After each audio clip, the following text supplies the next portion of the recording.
Oh shit. Fuji Tora for president. Did y'all feel the burn? That's Bernie Tora right there, man. I'm telling you. He should run for president. Okay, they start celebrating and shit. Every all the other bullshit. You know how they do in One Piece. And then they show Sabo. Sabo is still pretty. He just fought against one of the strong motherfuckers in the New World. What's his name? Jesus Burgess. He is still pretty. I mean, not a scratch on him. Like the fight never even happened. And that's when he tries some underhanded shit. Jesus Burgess starts monologuing, trying to get his guard down. He's all beat the fuck up. And the pussy got a damn blade behind his back like this. He's hiding, like he got it tucked right here. And Sabo, he monologues with him, and then he tries to stab him right when he's not paying attention. Sabo fucked him up, hit him with that hot shit, and blew him away. I mean, he was lit up. I mean, it was the fire challenge. You remember the fire challenge? Get under the fucking water. Get under the water. Take your shorts off. That's what happened with Burgess. He got hit with the fire challenge and he lost. Anyway, after that, the Marines move in. They put the clamps on the Don Quixote family. They find all the executives. They find Doflamingo, put them on stretchers, put them clamps on them, the sea stone clamps, cuff them up, and they're out of there. That's pretty much it with that. Anyway, Fujitora, he's supposed to fill out a report. He chose to forego on the report for now, and he went in on the world government. He told them to get these screens ready. He's broadcasting it to different cities, different islands and everything like that. Now, anyway, first, before we get into the speech, the citizens, they go to King Riku, and they said they want to make the country great again. They said, we want Dressrosa to be great again. King Riku is Riku Trump. That's Trump right there. He wants Dressrosa to be great again. Basically non-violent. And but King Isabello, he said he'll take care of that, basically. Just in case you wanted to know. King Isabello is taking care. So if Dressrosa needs help, Isabello can take care of that. King Riku, he's trying to stay hands off. Now, that's impossible.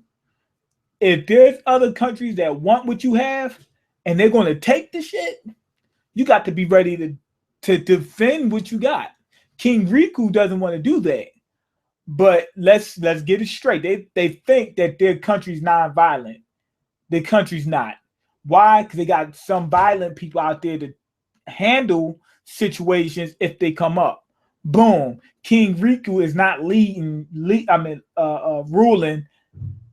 strictly non-violent. He's got somebody there to protect him, whether it be a King Isabello or some neighboring country, or it might just happen to be, I don't know, the fucking Navy, the Marine. Somebody's going to put a hurting on you if you touch Dressrosa. I don't give a damn how non-violent you want to be. If somebody doesn't get fucked up, if somebody doesn't if they don't tear somebody a new asshole, if they come messing with them, then it means nothing. But everybody remember, back in the good old days, we used to be poor as hell, but we were happy.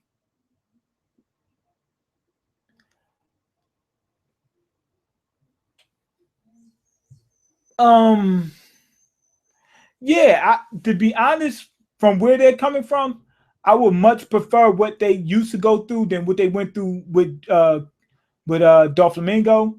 They said they had more stuff with Doflamingo, but they didn't have more control over their lives. Family members would come up missing and things of that nature. So yeah, I would prefer that, but I don't think the kingdom had to be poor. I just want to put that out there. I'm with them on what they said, But they said we were happy being poor. Cool. But I don't think you had to be poor. I think they could have, distributed the wealth a little bit better and distributed opportunities a little bit better. But at least everybody was happy. Everybody was taken care of. I don't think it was anybody homeless. Everybody had a pot to piss in something. Everybody had something. Yeah. So that was good. But they want to go back to the good old days. So they want King Riku, who's really Donald Trump, to take them back to the 1950s. No, I'm joking. But yeah. So anyway, excuse me. This is why I compared Tora to Bernie Sanders. They make the speech, and he basically says the world government is at fault for what happened in Dressrosa. And he broadcasted what happened on Dressrosa. They already told everybody what happened. Don Quixote, Doflamingo was a underworld stockbroker. He was an underworld broker, and he was moving, massive amounts of cocaine and dope and weapons, guns and weed. He was moving all that through the underworld, whatever. I think he did rat poison. One of the bad things that he used to do was he was selling a lot of dope, but a lot of fiends wouldn't take it unless they heard that it killed somebody else because they want to get that good high. So if somebody didn't die from using that drug, they're going to think it was weak. So what Doflamingo used to do was he used to put rat poison in a few bags here and there. Let's say they make 2,000 bags of dope, and about 10 of them is going to be some rat poison, just enough to kill somebody, so everybody will think, oh, that dope must have been good. But really, he just killed somebody with the rat poison. So that's why Doflamingo was just evil and ruthless. I mean, he would just cut throat. So Tora put that out there. He told everybody, he said, yo, the world government set it up for Doflamingo to be able to do what he did. First off, they got the Shibukai system where they let pirates run rampant. I'm not against the Shibukai system, to be honest. I'm going to tell you, because some of the warlords seem to be all right. I haven't seen a problem with Mihawk. What's my other girl name? What's her name? Hancock. There was a couple things went wrong with Hancock, but for the most part, she seemed to be legit.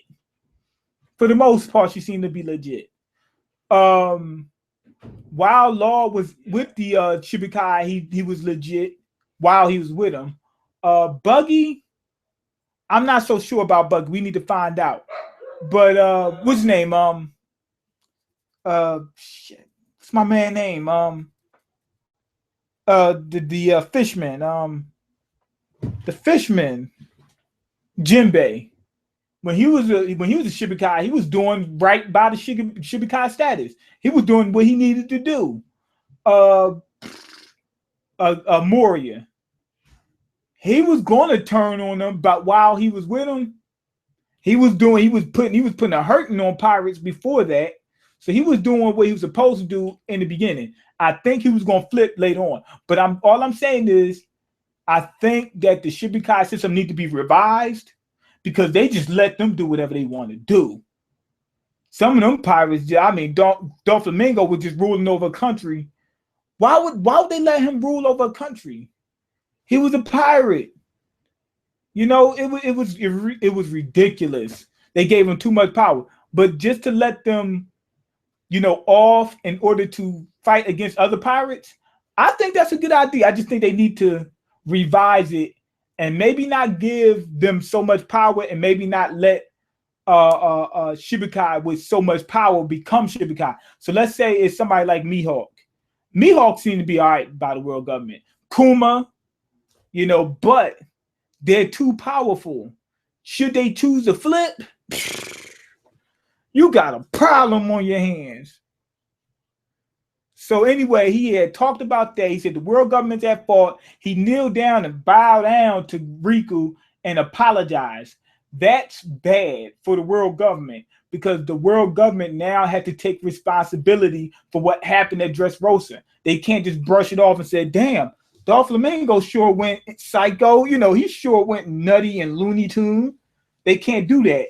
That's what they was planning on. The world government was going to sit back and say, whoa, Doflamingo, some pirates must have got into his head and made him turn and go Looney Tune. That's what they were going to do.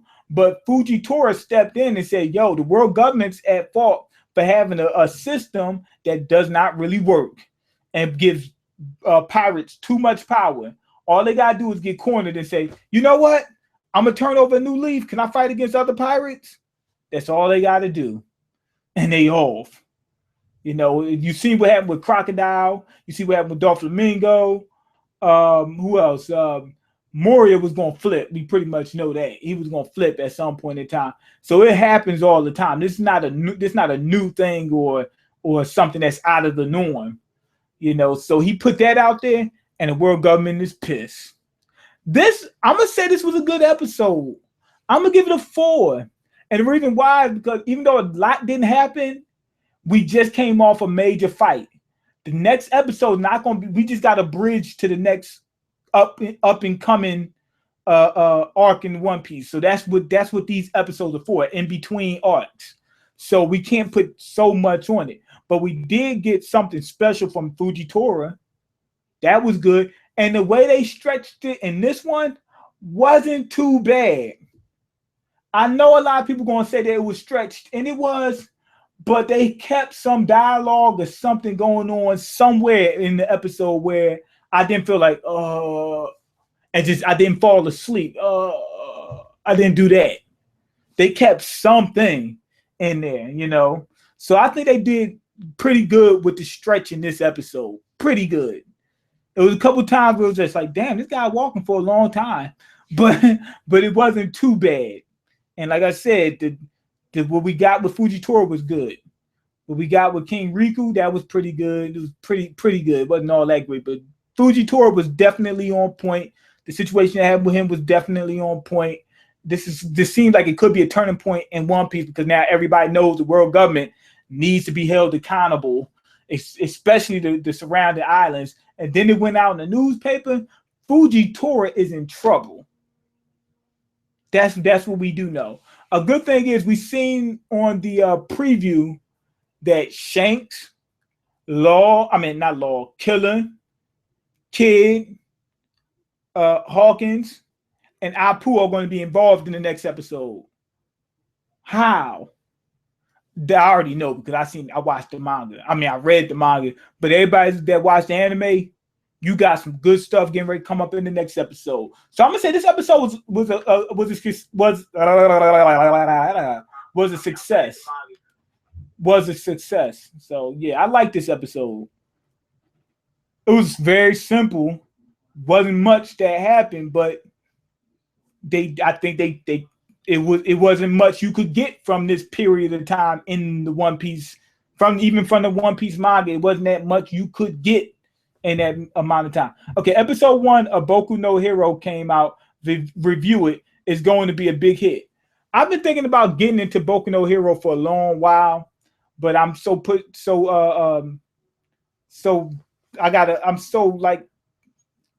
have a lot of time, but I'm gonna try to do it. You know what? Being that the episode's coming out, I could do the episode reviews and then catch up on the manga.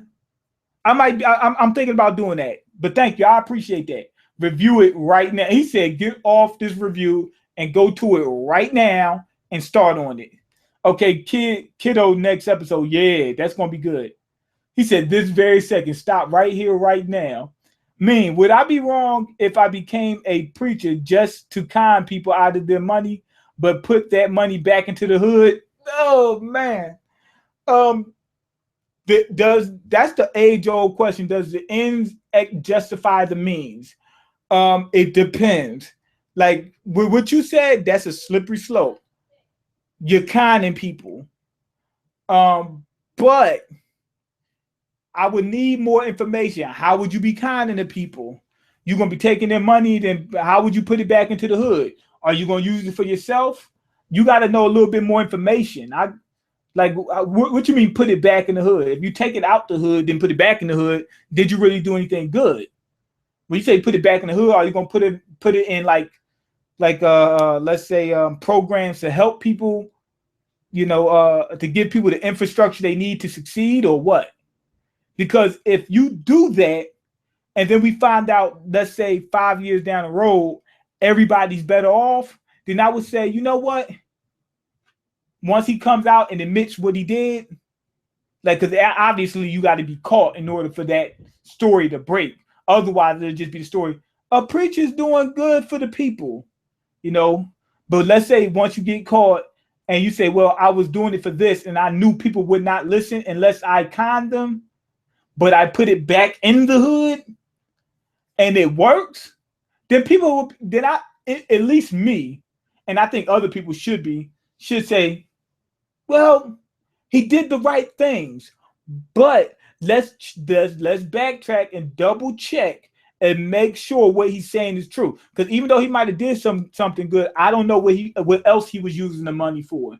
You get what I'm saying? But if you can go and show him, hey, even though I conned you, look at where every cent I documented, and you can see where everything went. If you could do that, then I'd be like, okay, he cool by me, because he wasn't doing it to con us. That wasn't his goal. His goal was to put the money back in the hood. So I would be cool with that. Okay, black people will blindly give. I'm gonna take the word black out of there. People will blindly give to preachers, but I plan on using their money to advance the community. That they wouldn't do it themselves. They wouldn't do it. I'm a good cop is right in that sense. Here's the problem with what he's saying. He believes that what he's going to do is going to help the community.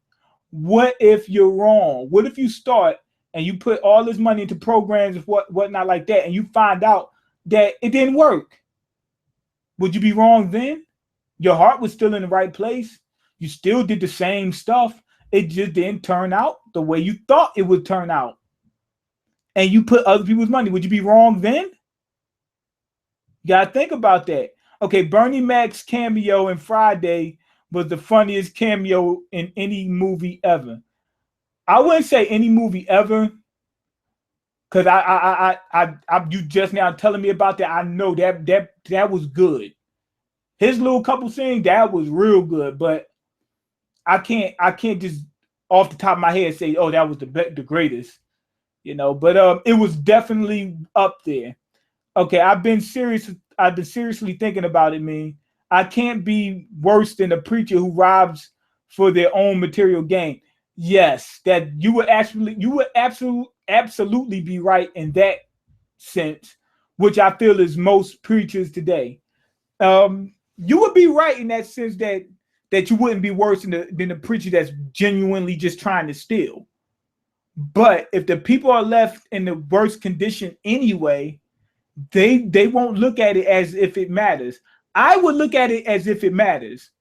You might still get punished. I would be like, yo, you gotta lock him up because he messed up everybody's money. He messed up people's lives. But I wouldn't look at him as a bad guy. It's a difference between doing bad and being bad. So there we go. So there's more nuances to it than that. Anyway, go ahead, leave your comments, like the video, and subscribe, because I can't eat. I'm broke, nigga. I'm broke. And you got the power to change that. Peace.